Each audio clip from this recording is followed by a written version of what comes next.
কেন এসেছো তোমরা? আমাকে ঘৃণা করতে না ভালোবাসতে? ভালোবাসতে? হ্যাঁ, আমরা সবাই তোকে অনেক ভালোবাসি। ভালোবাসা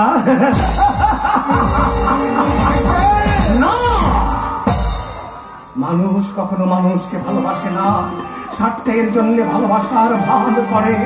এই পুরুষ ভালোবাসে নারীর যৌবন পুষ্ট দেহটাকে, আর নারী ভালোবাসে পুরুষের অর্থ জনসাধারণ প্রতিপত্তি। স্বার্থের জন্য মানুষ মানুষকে স্বর্গের দেবতা বানায়, আর স্বার্থ ফুরিয়ে গেলে টেনে নরকে নামায়। নরকে নরকে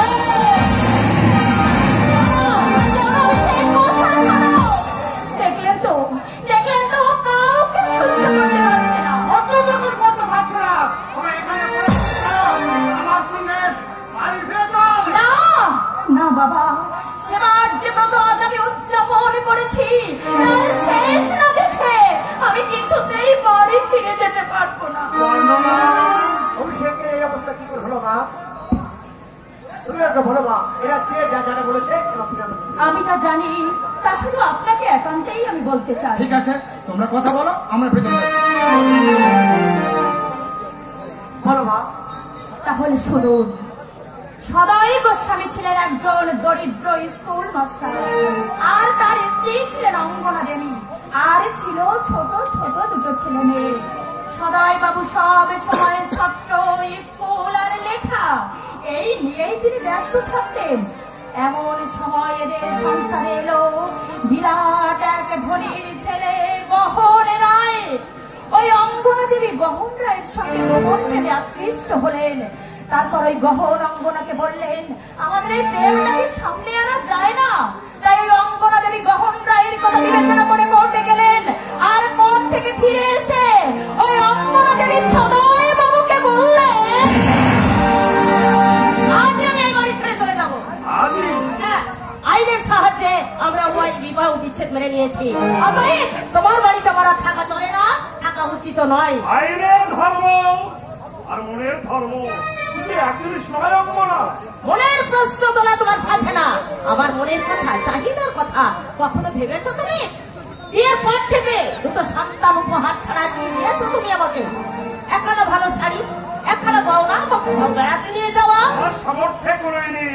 তাই আমি পারিনি। ইচ্ছে করেই তুমি পারোনি, তার প্রমাণ অধ্যাপনার সুযোগ ছেড়ে দিয়ে তুমি পড়ে রইলে সাধারণ একটা স্কুলের শিক্ষকতার জন্য। পড়ে রইলাম এই জন্য যে প্রকৃতপক্ষে স্কুলের শিক্ষকরা হচ্ছে মানুষ গড়ার কারিগর। মানুষ গড়ে শিক্ষকরা জাতিকে সুসন্তান উপহার দেয়। দেশের প্রতি এই মহান কর্তব্যটা আমি অস্বীকার করতে পারিনি। তাই স্ত্রীকে বঞ্চিত রেখে নিজের কর্তব্যে ব্রতী রইলে, তাই না?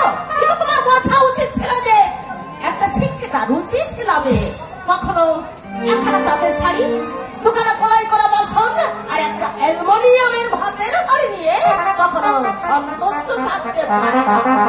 বলেই তো আজ তুমি চলে যাচ্ছ। মাঝে মাঝে আমি ভাবি তোমার এই নির্লিপ্ত সহজ সরল ভাব একটি মহত্বের বিকাশ না ধূর্ততার ছদ্ম আবরণ।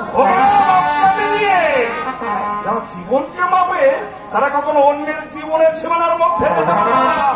জ্ঞানের কথা তোমার ছাত্রদের শুনিও। হ্যাঁ, সুকান্ত সম্পর্কে কি ঠিক করলে? তুমি যা ঠিক করবে আমি তাই মেনে নেব। সুকান্ত আমাকেই বেশি চেনে, আমাকে ছেড়েও থাকতে পারবে না। আমাদের মাত্র 2 বছর বয়স, আমার অভাব খুব একটাও বুঝতে পারবে না। বেশ, সুকান্ত সঙ্গে নিয়ে যাও। আর তোমার যাওয়ার যদি দেরি থাকে একটু ঘুরে আসলাম। কোথায় যাবে? আমার এক ছাত্র অরুণকে এই বইখানা দিতে যাবো। বাদে অরুণের পরীক্ষা, কাছেই অরুণের বাড়ি। ওই তোমার জীবনের সব, তাই না? ওই কখনো বঞ্চনা করে না অঙ্গনা। ওই বই তোমাকে কি শান্তির স্বর্গ এনে দেয়? দিতে না পারলো একটু শান্তি দিতে পারবে। সেই শান্তি তোমাদের একটা কথায় যারা জীবনের সম্পর্ক ছিন্ন করে ফেলে তারা কখনো অনুভব করতে পারে না, কখনো অনুভব করতে পারে না। জীবনের সম্পর্ক আমি দুঃখ দারিদ্রের কাছে কৃষ্ণ হয়ে থাকা সতীর্থের বড় কষ্ট দেখানো নাম জীবন নয়, যন্ত্রণা। আমি এতক্ষণ তোমার কথাই ভাবছিলাম। আমি তো তাই চাই, তুমি ভাববে আমার কথা, আমি ভাববো তোমার কথা। এই সদাই কথা নেই, সদাই এই মাত্র তারা ছাত্রের উপকার করতে পেরেছে। বলো কি ডার্লিং? এসে না তো অনেকটা আদর করবি। যেদিন তোমাকে প্রথম এই বাড়িতে চরণ দরিদ্র মাঝে দৈন্য বেশে দেখেছিলাম, তা দেখে আমার 2 চোখ ফিরি দলে বেরিয়ে আসতে চাইছিল। তোমার চোখের নীরব ভাষা আমাকে এটা বুঝিয়ে দিয়েছিল। আচ্ছা, কি জন্য এসেছিলাম বলো তো? তোমার এক আত্মীয়কে স্কুলে ভর্তি করার ব্যাপারে ওর সঙ্গে আলাপ করতে গেছি। আলাপ আলোচনার মাধ্যমে জানতে পারলাম সদা আমার বন্ধু। ক্লাস 5 থেকে 7 পর্যন্ত একসঙ্গে পড়েছি। সেই হতে শুরু হয়ে গেল আমার এই বাড়িতে আনাগোনা। সেই সঙ্গে শুরু করলে আমার বুকের মধ্যে একটু একটু করে আগুন জ্বালাবে। তোমাকে দেখলেই মনে হতো এই জন্য বনের ফুলকে জোর করে তুলে এনে ঘরের ফুল দাঁড়িতে সাজিয়ে রাখা সবার একটা নিশ্চিত বিলাস। সাজিয়ে রাখতে পারলো কই? ডাকাত এসে তাকে লুট করে নিয়ে গেল। সত্যি আমি ঢাকা আছে বন্ধুর বিশ্বাসে ঘরে এমনি ভাবে ডাকাতি করলাম। এমনি ডাকাত পুরুষকে মেয়েরা পছন্দ করে। পুরুষের যদি পৌরুষ না থাকে তাকে নিয়ে মেয়েরা কখনোই গর্ব করতে পারে না। আমাকে নিয়ে গর্ব করতে পারবে? কি নেই তোমার? গাড়ি বাড়ি ফ্যাক্টরি উদ্যম সাহস তোমার পাশে সরকারকে দিয়ে যাবে। কি উদাহরণ দেব? মানে সিঁড়ির পাশে বসি। না হলে আমি যে তোমাকে কেড়ে নিতে পারতাম না। চিরদিন এমনি করে তুমি মাকে ভালোবাসবে তো? তুমি গহনের জীবন, তুমি গহনের মরণ। তুমি যতদিন বাঁচবে আমি ঠিক ততদিনই বাঁচবো।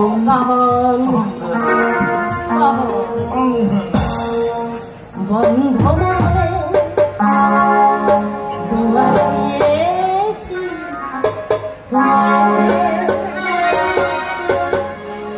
এসেছে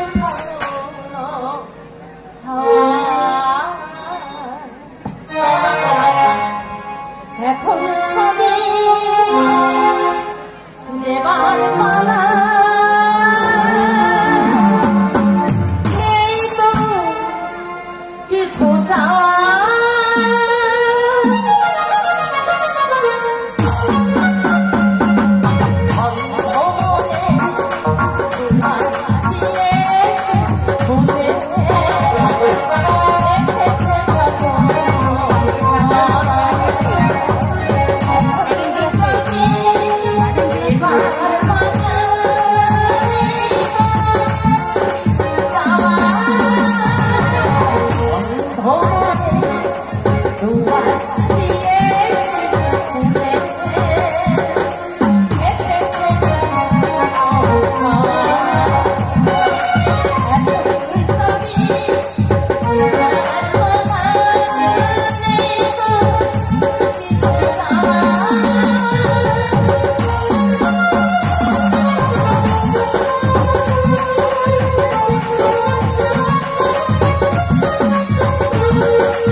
তুমি কি মমতাকে ছেড়ে থাকতে পারবে?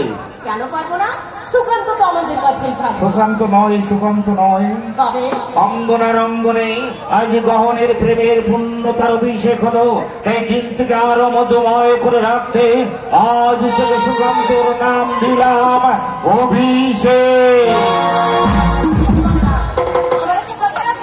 বলো। অভিষেককে কোনোদিন তুমি বুঝতে দিও না যে তুমিও জন্মদাতা নও। বেশ, কথা দিলাম, আমি কখনোই বুঝতে দেবো না। ও আসছে, গাড়ি থেকে বসো, আমি আসছি। ঠিক আছে, বেশি দেরি করো না কিন্তু। না,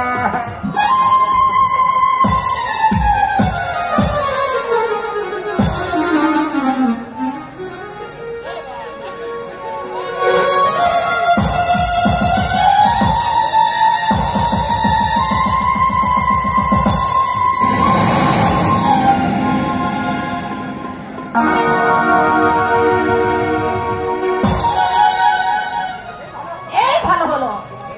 শুধুমাত্র বেঁচে থাকার তাগি যে বাঁচা, বাঁচার কোনো নাম নেই। আজকে একটু দেরি হয়ে গেল। তাতে আমার কোনো অসুবিধা হয়নি। ছেলেটা কোথায় গেল?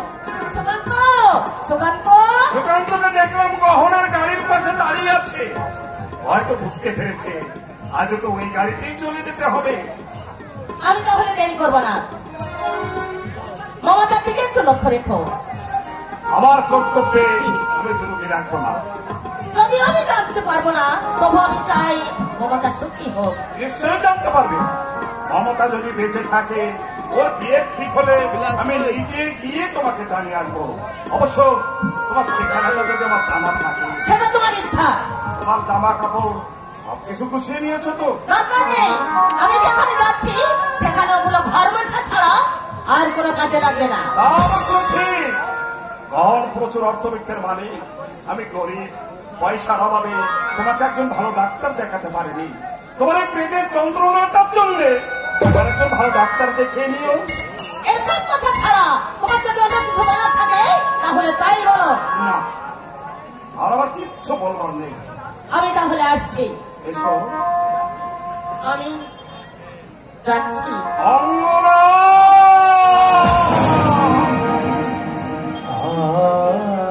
আজ দুজনা দুটি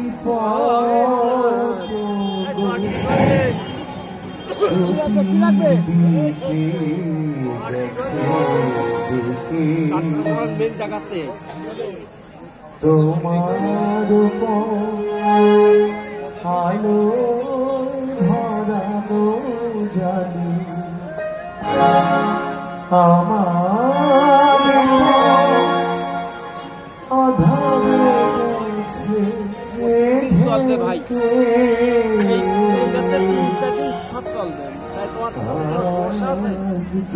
ভাই আমরা অন্য সময় খাইনি ভাই, মাল খাবো, তোমার কি দেবো আমি খাবো না, বলো আমি অনেক কিছু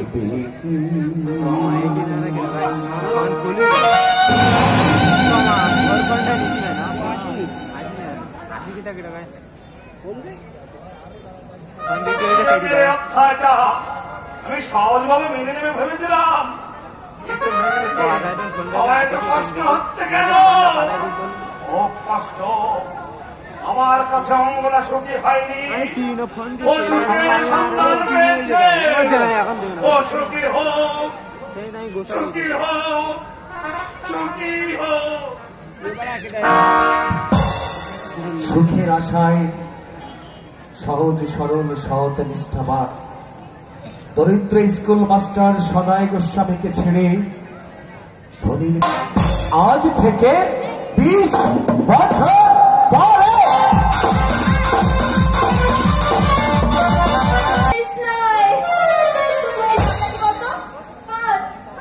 গান গাইছিল বন্ধুরা, জানেন একটা গায়নি নাম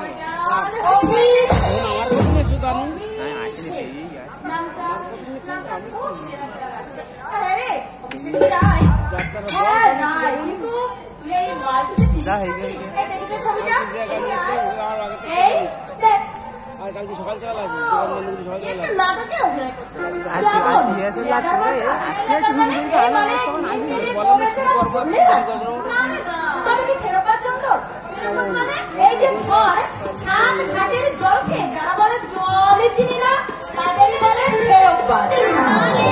সত্যি ভালো ছেলে, সত্যির উপর অত্যাচার কৃষ্ণে আজকালকার ছেলেরা সব ভিন্নমঙ্গলের দ্বিতীয় সংস্করণ। ছাদে শুকোতে দেওয়া শাড়ি ধরে এই উপরে উঠে পড়ে কথা জানিস বটে। এই তা আমার হবু বরের সঙ্গে তোর চেনা জানা হলো কি করে রে? এখনো হয়নি, তবে দু একদিনের মধ্যেই হয়ে যাবে। ওদের নাটকে আমি অভিনয় করছি। অভিষেক রায় নাটকের ডিরেক্টর, গুণবান পুরুষ। আচ্ছা, তার নাটকে আমার ইনি কি রোল করবে? হিরো রে হিরো, চমৎকার। একটু হিরো টিরো সাজবে, দশজন কিনবে জানবে, তবেই না আনন্দ।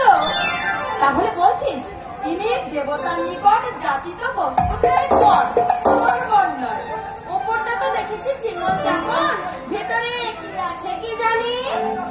পহেলা দর্শনধারী ওহে প্রাণনাথ, তোমা বিহনে বছরের 12টা মাস যে আমার কিভাবে কাটে।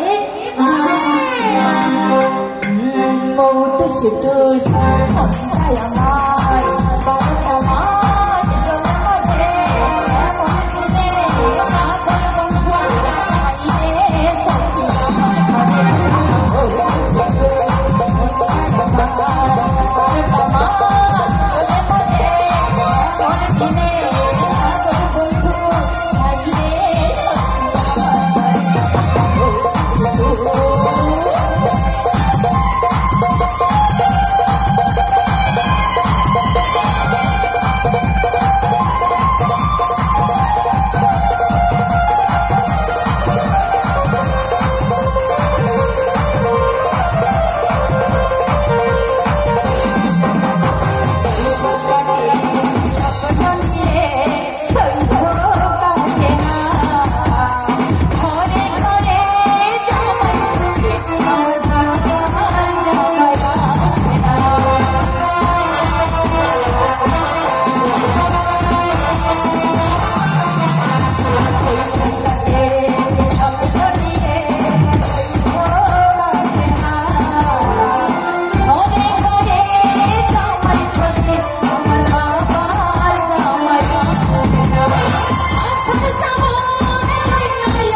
বাবা বাড়িতে অতীতে রেখে দূরে দূরে থাকাতে ঠিক, বিশেষ করে ওরা তো তোমাকে উপলক্ষ করে এসেছে। ভোগাল দিয়ে আসুক না, কিনকিনিটা বন্ধ করেন, কথাবার্তা পিনটা বলবে বন্ধ সব করেন, তোমার সঙ্গে। সবগুলো মিটটা বের কথা করেন। হতে থাক। যত কথা কটলে হবে, শুধু বের করেন, ততই মিট করেন। শুভ। মানে লোকে বলে না লাখ কথা খরচ করলে তবে বিয়ের সম্বন্ধ হয়। তো লাখ কথা তো এখন অনেক বাকি। সব এটা তোমার রহস্য মা। ঠিক বলেছেন মেসোমশাই, কোনো ব্যাপারটাকেই ও গুরুত্ব দেয় না। তোমার বাবা কেমন আছে মমতা মা? ছাত্র স্কুলের লেখা এই 30-40 থাকতে বাবার কখনো মন্দ থাকবে না। ব্যস্ত। ভাঙ্গন বাবার নতুন উপন্যাসের নাম। ভালো ভালো ভালো লেখকরাই তো সমাজকে শিক্ষা দেয়। এই যাও মা, বাড়িতে গিয়ে ওদের একটু চা টা দাও তোকে, আমি একটু জেলের পাড়া থেকে ঘুরে আসি, দেখি কিছু মাছ টাছ পাই কিনা। এই তীব্র আবেশ অমান্য করা উচিত নয়। এটা বেশ কমান না। মৌট সিটু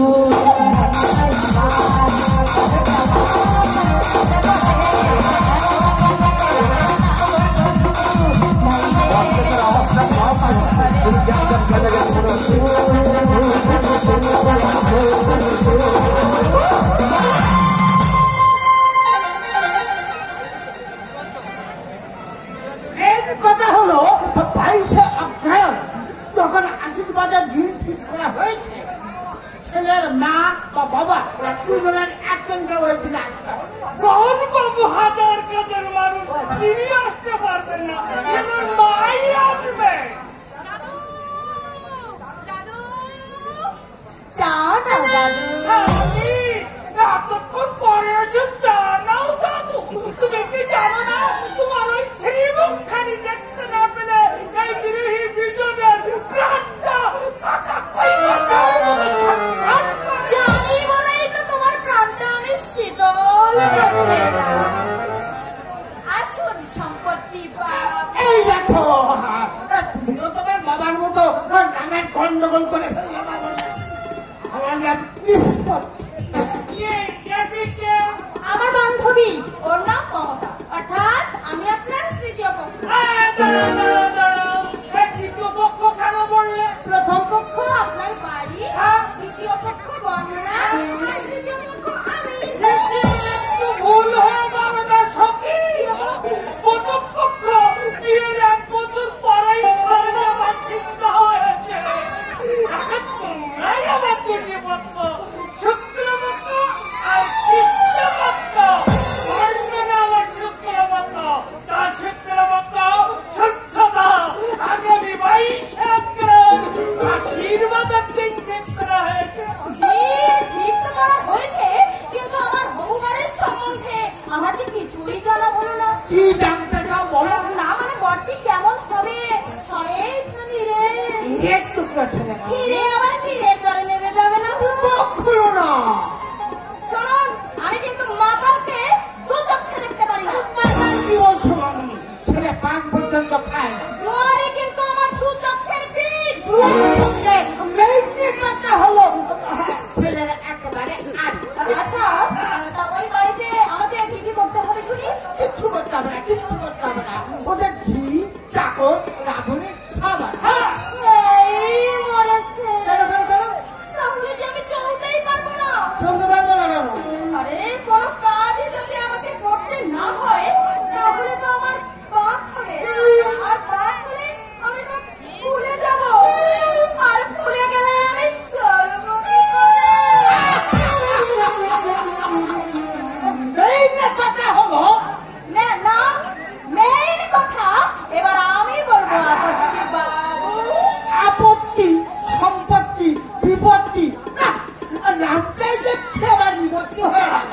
মেয়ে কথা হলো মেইন কথা হলো, কম দিয়ে কিন্তু আমি বিয়ে করতে পারবো না। হ্যাঁ, পাত্রপক্ষ পঞ্চায় না, জন জন জন জন। টুকরো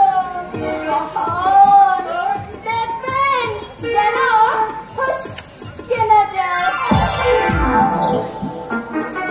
কাজে কর্মে কথাবার্তায় একেবারে কুফলবে, কুফল।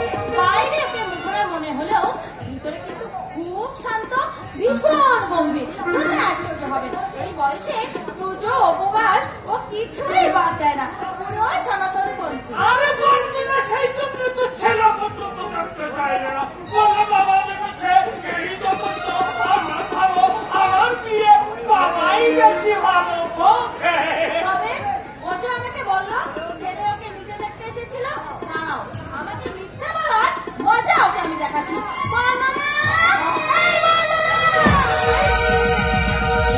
মেয়েটাও তো বিয়ের যোগ্য হয়ে গেছে। ঠিকানা দিয়ে পাত্র থেকে চাপট ঘুরিয়ে দিন, নইলে অন্য ভটকের পক্ষরে পড়লে আপনার পাওদাটাও ঘুরিয়ে যাবে। মেয়ে কথা হলো পুরো দেখতে পারে। জানো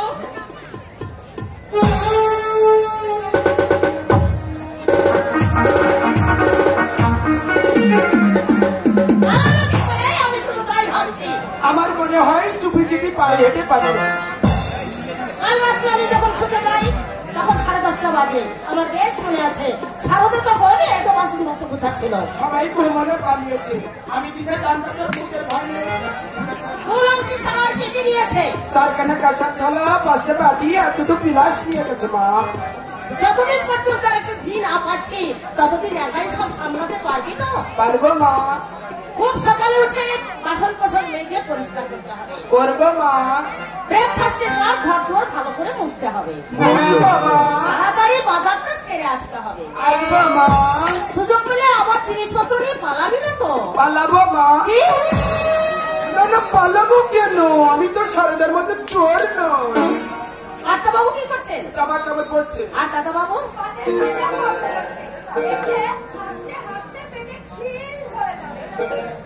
এই এক ছেলে দিনরাত শুধু ক্লাব আর নাটক, নাটক আর ক্লাব ছাড়া এই সংসারে আর কিছুই জানে না। বিয়ের নামে আনন্দ মানুষ লাফিয়ে ওঠে, অথচ দাদা একেবারে নির্বিকার। ও দিদি, বলছিলাম দাদা বাবুর বিয়ে কবে?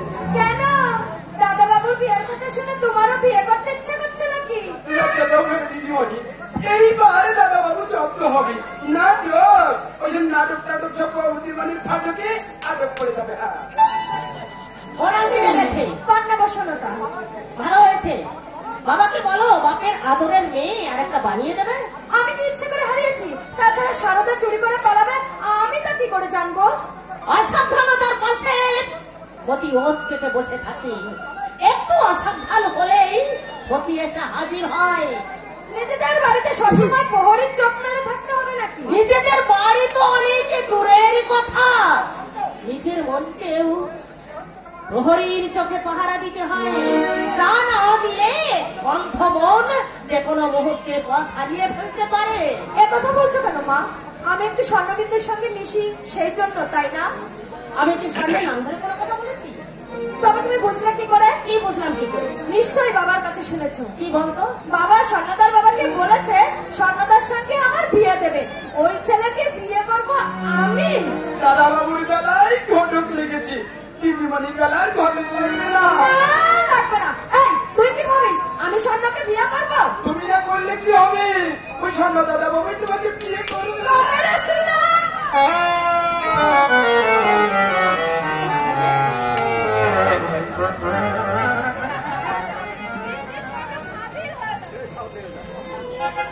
অভি, অভি আছে কবি?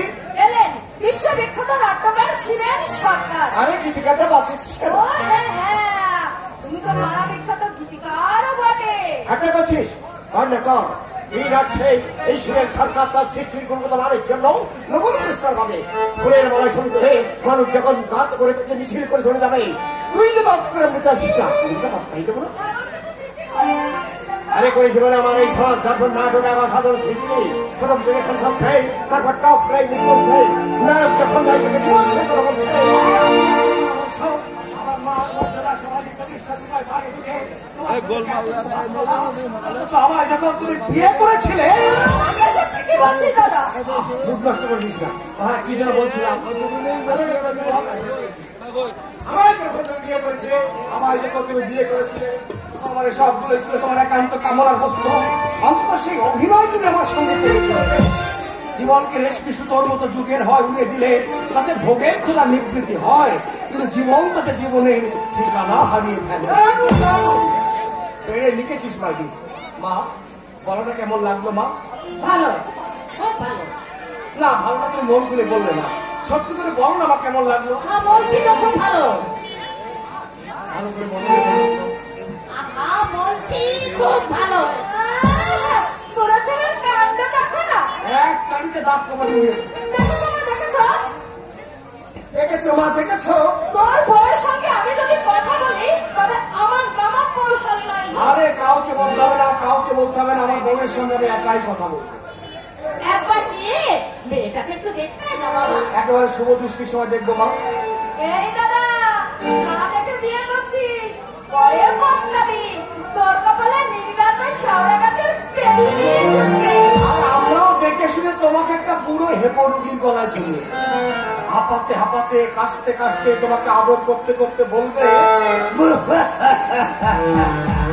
বৌধাবি আমি তো বোতল ডাঙার টিকিট কেটে বসে আছি, তোমার মায়ায় দায় দায় করিও যেতে পারছি। বিশ্রী কথা বলে। ওর কথাই কি কান দিছে? আরে ঠিক আছে, আমি আমার পাঠে মন দিচ্ছি। আরে অভিকে নিয়ে তুই একবার যাও না মেয়েটাকে দেখে আয়। আরে যাবো তার রবি।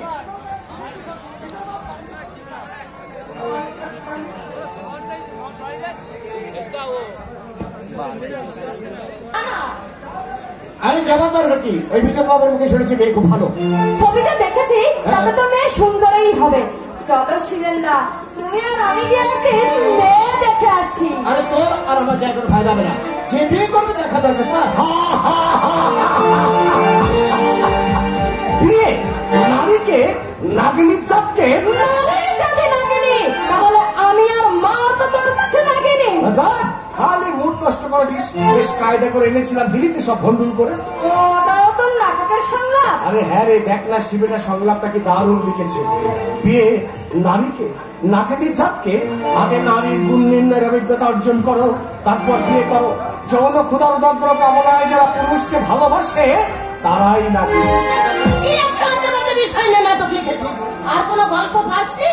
সমাজে যা ঘটে আমি সেই বাস্তব চিত্র তুলে ধরেছি আমার এই সমাজটা খুব নাটকে। এখন সমাজে এই চিত্র মাসিমা, এই চিত্র লক্ষ বছর পেরিয়ে এসে আদিমিত মরে গেলাম, পুরনো পাপ নতুন সুরা বদল মাত্র হয়ে গেলাম। লক্ষ বছর পেরিয়ে এসে আদিমিত মরে গেলাম, পুরনো পাপ নতুন সুরা বদল মাত্র হয়ে গেলাম। লক্ষ বছর পেরিয়ে এসে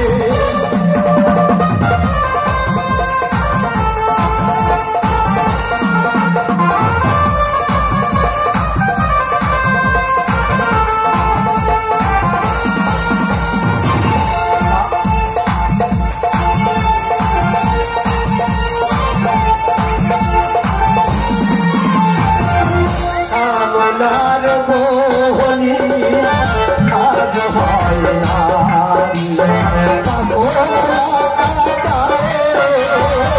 ঘর ভেঙে ঘর আজ বাঁধে নারী অহংকারে। কামনার বহনি আজ হয় নারী,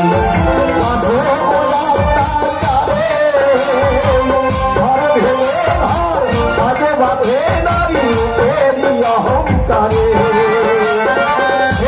পরে পরে শ্রীমস্ত সমাবে বাঁধল হয়ে গেলাম। লক্ষ বছর পেরিয়ে গেছে আমি তো হয়ে গেলাম। নতুন সুরা বদল মাত্র হয়ে গেলাম। লক্ষ বছর পেরিয়ে গেছে, লক্ষ বছর পেরিয়ে গেছে।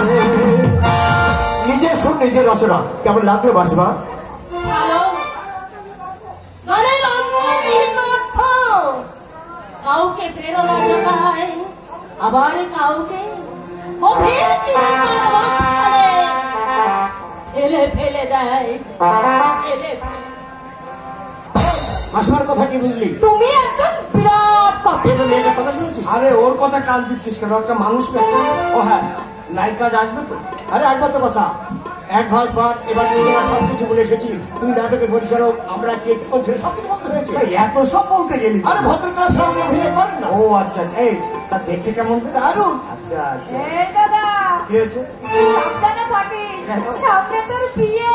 ওরে আমাকে নয়, আমাকে নয়, শিবেকে বল। সারা এক নম্বরের হ্যাংলা ভয়ঙ্কর দৃষ্টিদোষ। তুই বার একটা যাতা, যখন তখন চেষ্টা করে পঞ্চায়েত করে দিস। দৃষ্টিদোষটা একটু সামলাও, বুঝতে পেরেছো? নইলে যদি কোনোদিন উঠতি বয়সে সভ্য নাগরিকদের পাল্লায় পড়ে যাও, ধরে তোমার বদ অভ্যাসগুলো একেবারে নিতে আর করে দেবে।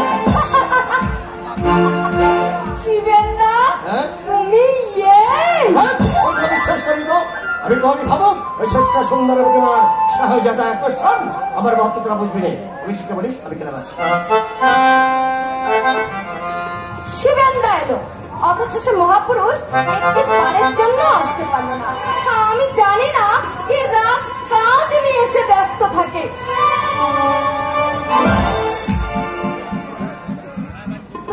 তুমি আমি লেগেছে? লেগেছে কোথায়? এইখানে। অসভ্য। বিশ্বাস হলো না? বিশ্বাস হতো যদি তুমি আমার কষ্ট না দিতে। তোর কষ্ট বুঝি আমার হয় না? হয় যদি, যেগুলো ছলচিত করে আসতে পারো না। এই ঘন ঘন এলে যদি সবাই বুঝে ফেলে যে তোমার সঙ্গে আমার ইয়ে হয়ে গেছে। এই ভালো কথা, অভিষেক বাড়িতে আছে? আছে। তোমার বাবা? বাবা আছে। তাহলে একটু দূরে দূরে থাকো।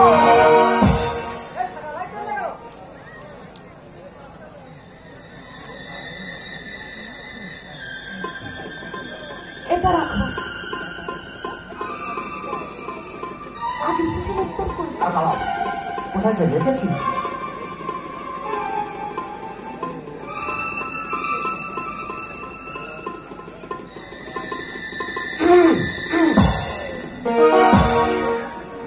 স্বর্ণ, কৌশলীকে কি দিলি? ইয়ে মানে ইয়ে প্রসাদ প্রসাদ প্রসাদ। কিসের প্রসাদ? মায়ের মায়ের কালী মায়ের কালী মায়ের কালী মায়ের। কোথায় পেলি? মা কালীঘাটে গিয়েছিল প্রত্যেক শনিবারেই যায়। ও আচ্ছা আচ্ছা, প্রত্যেক শনিবার। এই আজ তো মঙ্গলবার। মাঝে মাঝে মঙ্গলবারও যায় বুঝলি। ও আচ্ছা আচ্ছা, মাঝে মাঝে মঙ্গলবারও যায়। তা বেশ, মায়ের প্রসাদ যখন আমাকে একটু দে ভাই। তোর আবার প্রসাদ লাগবে কি জন্যে? মায়ের আশীর্বাদে তুই তো সবই পেয়ে গেছিস। বাকি ছিল একটা বিয়ে, তাও প্রায় পাকা। ওই আনন্দেই তো বেশি কষ্ট পাচ্ছি রে। আনন্দেও মানুষ কষ্ট পায় নাকি? বাইরে পায়। এই যে বিয়ে ঠিক হওয়ার পর থেকে বিয়ে না হওয়া পর্যন্ত এই যে সময়টা, হ্যাঁ, অথবা নায়ক নায়িকার একজনের জন্য আরেকজনের কোথাও অপেক্ষা করা, এই যে সময়টা, হ্যাঁ, এই যে কি সাংঘাতিক সময়, আমি তোকে ঠিক বলে বোঝাতে পারবো না যে কেমন ছিলি। কেমন? জলে নিমজ্জিত মানুষ ডুবে যাওয়ার আগে তাদের মনের পলকে যেমন অজস্র কথা উঁকি মারে, হ্যাঁ, এও ঠিক তেমনি। কিরে, ঠিক কিনা? আমি কি করে জানবো? আমি কি তেমন কোনো পরিস্থিতিতে পড়েছি? হ্যাঁ, তুই তো পড়িসনি। তা স্বর্ণ, হ্যাঁ? তুইও তো পড়িস না। না না, আমার ব্যাপারে তুই তো সবই জানিস। এই একটু একটু জানতে আরম্ভ করেছি আর কি। কি হৃদয় আছে যা, সেই তো ভালোবাসে প্রতিটি মানুষেরই জীবনে প্রেম আসে। কেউ কি ভেবেছিল শ্যামকে ভালোবেসে রাধার ভালোবাসা কাহিনী হয়ে যাবে? হৃদয়ে লেখো না, সে নাম রয়ে যাবে। কাগজে লেখো না, কাগজ ছিঁড়ে যাবে। পাথরে লেখো না, পাথর ক্ষয়ে যাবে। হৃদয়ে লেখো না, সে নাম রয়ে যাবে। যদি কাগজে লেখো না।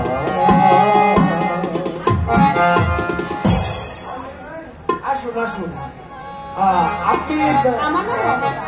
সেদিন বাবু আমাকে এই বাড়ির ঠিকানায় দিয়ে গেছিলেন, মানে ওনাদের নাটকে অভিনয় করার জন্য। ও আচ্ছা আচ্ছা, বুঝতে পেরেছি। ঠিক আছে, বসুন বসুন বসুন। হ্যাঁ, পরিচয় করিয়ে দিই। আমার বোন কৌশলিকা। নমস্কার। আমার বন্ধু স্বর্ণবেন্দু চৌধুরী, ওই নাটকে অভিনয় করবে। নমস্কার। এটা তো দিলেন না। না মানে দেবার মতো এমন কোনো পরিচয় আমার নেই। আমার নাম অভিষেক রায়। নমস্কার। নমস্কার। আপনার সঙ্গে আমার পরিচয় না থাকলেও আপনার নামের সঙ্গে কিন্তু আমার পরিচয়। কিরকম বলুন তো? আমার এক বান্ধবীর সঙ্গে আপনার বিয়ের সম্বন্ধ পাকা হয়েছে। আরে দাঁড়ান দাঁড়ান, না না না না, উঠে দাঁড়াতে বলিনি, মানে একটু ভাববার সময় চাইছে। আপনি বসুন বসুন। মা, মা গো, মা, আপনার বান্ধবী সম্পর্কে আমার মাকে একটু বুঝিয়ে বলবেন কেমন? মা, ও মা, মা গো, এসো মা এসো। পরিচয় করে দিই, আমাদের নাটকের নায়িকা। আর একটা পরিচয় হলো তোমার ছেলের ভাবি বউয়ের বান্ধবী। আচ্ছা মা, তোমরা কথা বলো, আমি আসছি।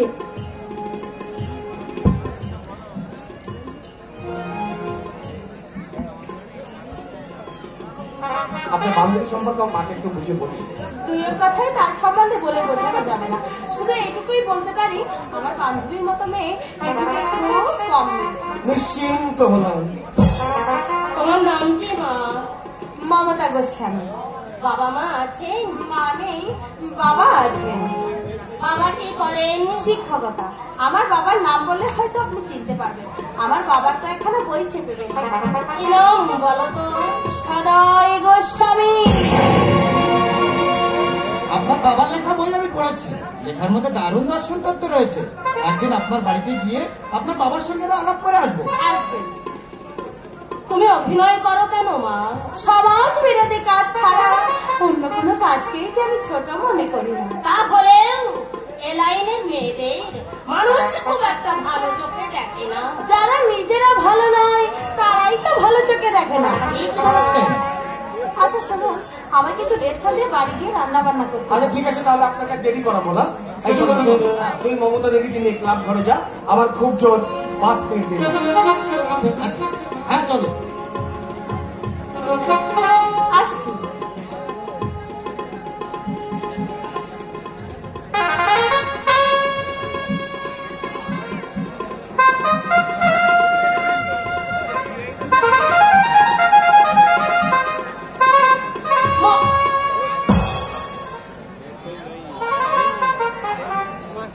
আমার এই মেয়ে এত কাছে পেয়েও আমি তাকে বুঝে নিতে পারলাম না।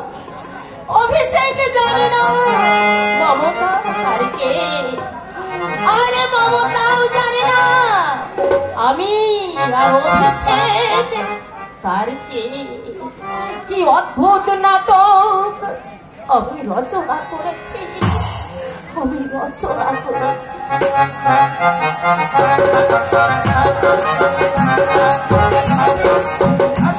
আপনারা এখন বসুন, আমি আপনাদের চা জমজমের সব ব্যবস্থা। ব্যস্ত হতে হবে না। তোমার কর্তা বাবু আর গিন্নিমা বাড়ি আছেন তো? হ্যাঁ, দুজনেই আছে। ওদের গিয়ে বলো আমরা এসেছি। আচ্ছা ঠিক আছে। নামটা কি? আগে আমার নাম হলো শ্রীনাথ। সুখের হাড়ি কাঠে গলা দিয়েছ? আপনার কথা তো ঠিক বুঝতে পারলাম না। হ্যাঁ, মেন কথা হলো বিয়ে করেছ? বিয়ে বিয়ে আগে না, তবে মাঝে মাঝে ইচ্ছা করে। এখনো বিয়ে করনি? বিয়ে যদি করতে চাও এই নিষ্পত্তি ঘটককে ধরো। আমি কি চাকর? চাকরানি জুটিয়ে দেবো। দূর, সুন্দরী চাকরানি পাওয়া যাবে কেন? বুঝলে, রাজরানীর মতো চাকরানি পাওয়া যাবে। মেন কথা হলো যে দেশে শতকরা 75% লোক দারিদ্র্যের নিচে বাস করে, সেই দেশে মানুষের যে সস্তা আর কিন্তু কর্তাবাজি বলেন আমি নাকি কোনো মেয়ে বিয়েই করবে না। এই তুমি ছেলেদের মতো, আমি নাকি তোমার চালাক চতুর হওয়ার দাওয়াইও আমি তোমাকে দিয়ে দেবো। আরে এই রোগে দাওয়াই আপনার কাছে আছে। কিভাবে খেতে হবে? তবে দেখতে হবে। কি দেখতে হবে? হিন্দি সিনেমা 2-3টে। জি জি জি জি, কর্তা বাবুজি বলেন হিন্দি সিনেমা দেখলে ছেলে মেয়েদের 12টা বেজে যায়। আরে আরে, তোমার বাবু ভুল বলেছে। কেন? 12টা নয়, 12.5টা। তাহলে আমার বিয়ের দরকার নেই। কি হলো? দরকার নেই বললে আমাদের রোজগারে যে ভাষা পড়ে যাবে। ঠিক আছে বাবা, তোমার জন্য আমি সুন্দরী, সুশীলা, সুহাসিনী একটা মেয়ে, সুন্দরী চাকরানি জুটিয়ে দেবেন। কি ভুল করেছি, কি ভুল করেছি? আমার কথা শুনে আমি এসব করেছি। আজ থেকে আমি এসব করবো না। ও দাদু, করবো দাদু, আমি বিয়ে করবো। বলছিলাম কি, আমার জন্য যে মেয়েটা দেখবেন সে যেন কুল না মাঝে। কুল মারলে মুখে চুমু খেতে ভালো লাগবে। আর যে মেয়েটা দেখবেন তার মুখে যেন গন্ধ না থাকে। গন্ধ থাকলে না খালি ঠিক আছে ঠিক আছে করবেন না।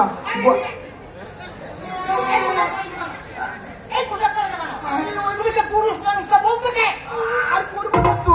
ওই কথা শুনে ভেবেছিলাম আমার তো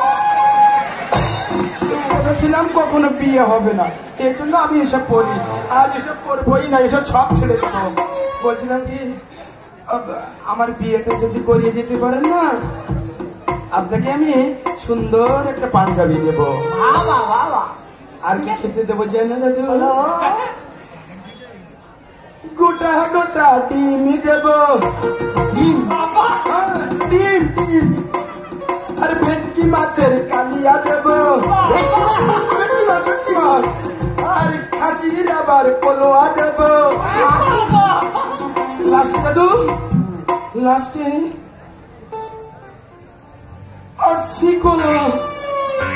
আটশিকোলা দিয়ে দেবো। দাদু আমি এখন যাচ্ছি। আমি বলছিলাম কি আমার মিলনটা যেন একটু তাড়াতাড়ি হয়। মিলন হবে কত দিনে আমার মনের মানুষের সানে, আমার মনের মানুষের সানে। মিলন হবে কত দিনে, মিলন হবে কত দিনে আমার মনের মানুষের।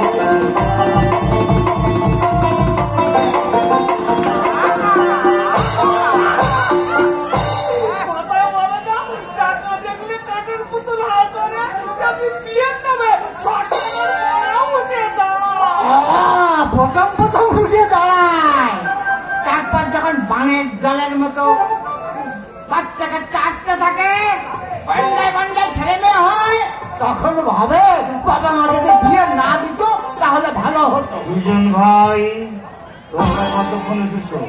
কিছুক্ষণ আগে। নমস্কার। নমস্কার নমস্কার নমস্কার। আপনার একটু ব্যস্ত মনে হচ্ছে।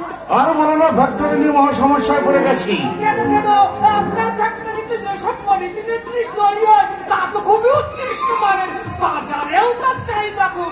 আপনার তো সমস্যা করার কথা নয়। দিন দিন যে হারে লোডশেডিং বেড়েই চলেছে, এরপরে ফ্যাক্টরি টিকে রাখা সম্ভব হবে বলে মনে হচ্ছে না। যাক, তোমরা কি জন্য এসেছো তাই বলো। 22 অগ্রহায়ণ আশীর্বাদের দিন ঠিক করা হয়েছে। ও, ওই অভিষেকের বিয়ের ব্যাপারে তাই না? ভালোই করেছো। একবার তো মেয়ে পর্যন্ত দেখলেন না। তুমি আমার প্রতিবেশী, জেনে শুনে যা তা মেয়ে তো তুমি আমার ঘরে ঢুকিয়ে দেবে না। মেয়েকে আশীর্বাদ করতে আপনি যাচ্ছেন তো? আমার সময় কোথায়? তাই বললে কি হয়? তোমারই ছেলে বউ, তোমারই তো দেখে শুনে আসা উচিত। সব উচিত হলেও একা আমার পক্ষে মেনে চলা সম্ভব নয়। ঠিক আছে, তোমার যখন এত কাজের চাপ, তখন না হয় মেয়েকে আশীর্বাদ করতে আমি নিজেই যাবো। পাওনা গন্ডার ব্যাপারে কিছু আটকাবে না। ওসব কথা একদম বলবেন না, তাহলে অভি এই করবে না। মেয়ে জামাইকে খুশি করে তারা যাবে না, আমরা তাকেই খুশি। আমার শুধু একটা অনুরোধ, মেয়েটার বাপ মার বড় আদরে সেজন্য মা বাবার অভাব কোনোদিন বুঝতে না পারে। মেয়ের আদরেই সে এখানে থাকবে। হ্যাঁ, আপনাকে যে ঝিয়ের কথা বলেছিলাম, তো আগে পাওয়া যায়, কিন্তু কে বিশ্বাসী কেউ অবিশ্বাসী বুঝবো কেমন করে? তবে জানার শুধুর মধ্যে পেলে একটা নিয়ে আসবো। আসবে, চলুন নিষ্কর্ষ চলুন।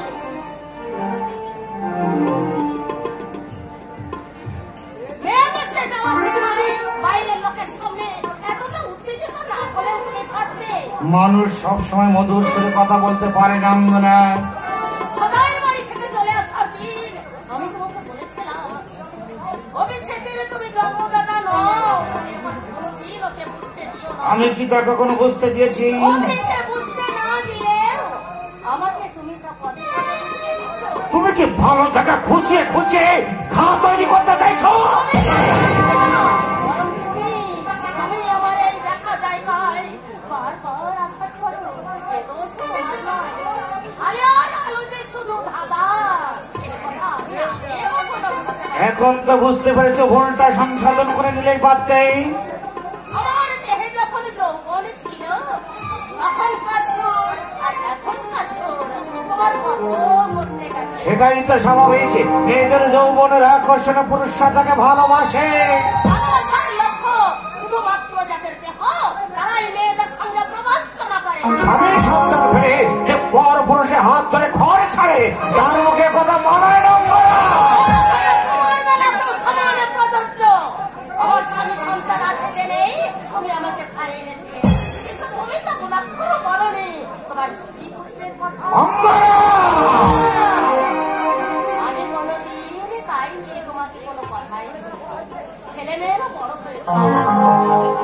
ওদের শান্তি যাতে নষ্ট না হয় সেদিকে লক্ষ্য রাখা আমাদের কর্তব্য। কিসের কর্তব্যের কথা বলছো মা? এই যে সংসারে কত ছোটখাটো কর্তব্য আছে সেই কর্তব্যের কথাই বলছি। এই যেমন মোহনপুরে মহিত বাবুর মেয়েকে দেখে আসা তোমার একটি বার কর্তব্য ছিল। মেয়ে তাকে আবার দেখার কি আছে? বলছিলাম তবু তোমার পছন্দ অপছন্দ একটা জিনিস তো আছে। ছেলেবেলা থেকে এই পর্যন্ত সব যখন তোমাদের পছন্দ হয়েছে, বিয়েটা না হয় তোমাদের পছন্দই হোক। এ কি বলছো? মিথ্যে বলছি? কোন স্কুলে পড়লে আমার পড়াশোনা ভালো হবে তোমরাই সেটা পছন্দ করেছো। কি খেলে আমার স্বাস্থ্য ভালো থাকবে সেটাও তোমরা পছন্দ করেছো। কোন পোশাকে আমাকে সবচেয়ে বেশি মানাবে সেটাও তোমরা পছন্দ করেছো। তাহলে আজ কেন পছন্দের দায়িত্বটা আমার কাঁধে চাপাতে চাইছো? তোমার ছেলের কথাগুলো শুনেছো? ছেলের মাকে বলছো কেন? ছেলের বাবা নিজেই বুঝে দেখুক না আমি ঠিক বলছি কিনা। না, বলছিলাম পছন্দ ক্ষেত্র আর বিয়ের ক্ষেত্র দুটোই কিন্তু আলাদা। ভেবো না বাবা, অপছন্দ হলেও মানিয়ে দেবো। আবার একটা বিয়ে দাও বলে বায়না ধরবো না। বায়না ধরলেও আমরা তা মানবো কেন? মানতে হবে না মা। মেয়েদের প্রাপ্য মর্যাদা থেকে বাড়ির বউকে আমি কোনোদিনও বঞ্চিত করবো না। বউকে আমি বউয়ের মতোই দেখবো। কত সহজ সরল প্রাণে তোলা ছেলে জানিস, এক গাছের ডাল আর এক গাছে কখনোই চোরা লাগে না। তবু বলছি আমাদের মনের উত্তাপে ওদের তুমি দগ্ধ করো না। তুমি আমাকে ভুল বুঝো না অঙ্গনা, কাজের চাপে। লাইটটা আবার কোথায় ফেলে এলাম? দাঁড়াও আমি খুঁজে এনেছি। আচ্ছা ঠিক আছে। এই জগতে আর যাই কিছু সম্ভব হোক না কেন, পরের ছেলেকে কখনো নিজের ছেলে ভাবা কিছুতেই সম্ভব নয়। একই অঙ্ক তুমি।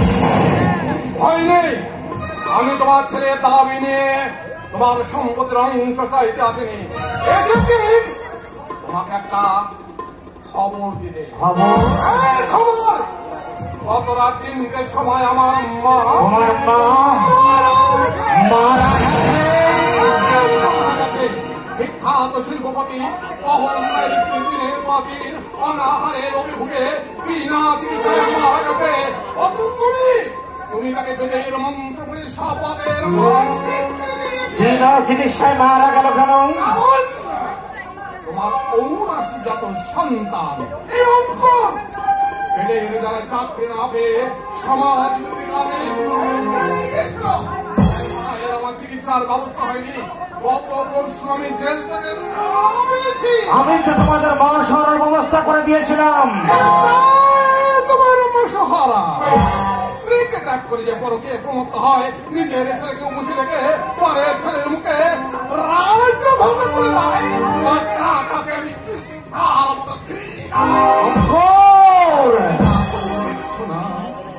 আমার মা মরে গেছে, তবু আমার এই জীবন নেই।